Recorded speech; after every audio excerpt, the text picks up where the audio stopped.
Okay, if you've got a baby or have ever been around one, you know the debate. When they're trying to sit up, are you supposed to help them or just stay out of it? It's one of those questions that can really stress out new parents. So let's get into the science behind it. This right here is the question at the heart of all the anxiety. And it seems like absolutely everyone has a very strong and usually very different opinion about it. You end up with this total mess of conflicting advice, right? One person says, don't interfere, they'll do it on their own. The next person says, you have to help them practice or they'll fall behind. And then your aunt comes along and warns you that you're going to permanently damage their back.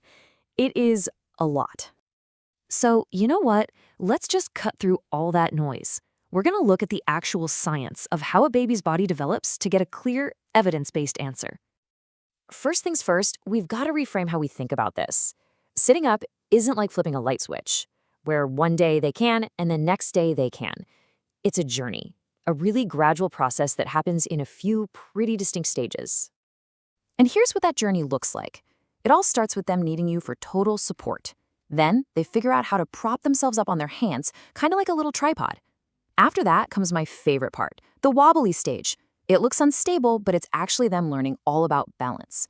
That leads to sitting all by themselves, and then finally what we call functional sitting, where they can actually get into a seated position on their own. See? Every single step builds on the last one. Okay, so to really understand if practicing is safe, we need to peek under the hood at what's actually happening inside a baby's body. And believe me, their spine goes through this incredible transformation during that first year. Just look at the difference here. When a baby is born, their spine is just one big C-curve, which is perfect for being all curled up. But a toddler spine has that springy S-curve that we have, which is designed for being upright and walking around. So what's the magic ingredient that causes this incredible change? It's one word: movement. Yep, movement is literally the architect of the spine. And the single most important exercise for your baby's development, good old-fashioned tummy time. Seriously, think of it like their first gym session. Every single time they lift their head up against gravity, they are building the muscles that will create that first curve in their neck, starting the whole process. This study from 2021 shows it so clearly. Just look at the muscle activity here. Tummy time gives those back muscles a major workout. Supported sitting with a parent, that's a pretty good moderate workout. But sitting passively in a container or a seat, those muscles are barely even working.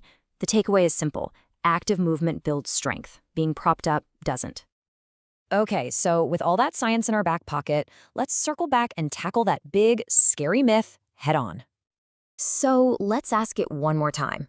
Will helping your baby practice sitting actually damage their spine? The scientific verdict, based on everything we know about how these little bodies work, is a clear and confident no. For a baby who is developing on track and showing they're ready, supervised practice does not hurt their spine. The myth is busted. But, and this is a really important but, that doesn't mean there aren't any risks we should be thinking about. The myth actually makes us worry about the wrong thing. The real concern isn't active practice with you. The real culprit is spending way too much time in these passive container devices. The problem with a lot of these seats is that they just hold a baby in place, often in a slumped posture, which means they don't have to use their own core muscles. Instead of building strength, it robs them of the chance to. And overuse can lead to something physical therapists call container baby syndrome, which is linked to things like motor delays. So the takeaway here is not to be afraid of sitting. It's about being smart. So let's ditch the worry and create a positive, playful, and super supportive playbook. This little chart is a fantastic guide. On the left, we've got the good stuff, tons of floor time, sitting on your lap where they have to use their core to stay balanced, and using toys to encourage reaching. And on the right, what to limit or avoid. Overusing those containers. And this one is huge. Never pull a baby up to sit by their hands or arms. That can really strain their little shoulder joints, and it doesn't even teach the right muscles how to work. Now, of course, every baby hits milestones on their own unique timeline. But if you're just looking for a general guideline, the CDC says that most babies can sit up without any support by about 9 months of age. And hey, if your little one is getting close to that 9-month mark and you're still feeling a bit concerned, please don't panic.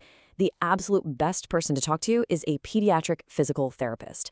They are the true experts in infant motor development, and they can give you amazing, fun, play-based ways to support your child.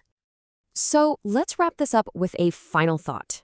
In a world that's so full of developmental charts and comparing our kids, what if we shifted our focus just a little bit? What if the goal isn't just about racing to the next milestone, but about enjoying this incredible journey of watching them grow and supporting them with confidence and a whole lot of play?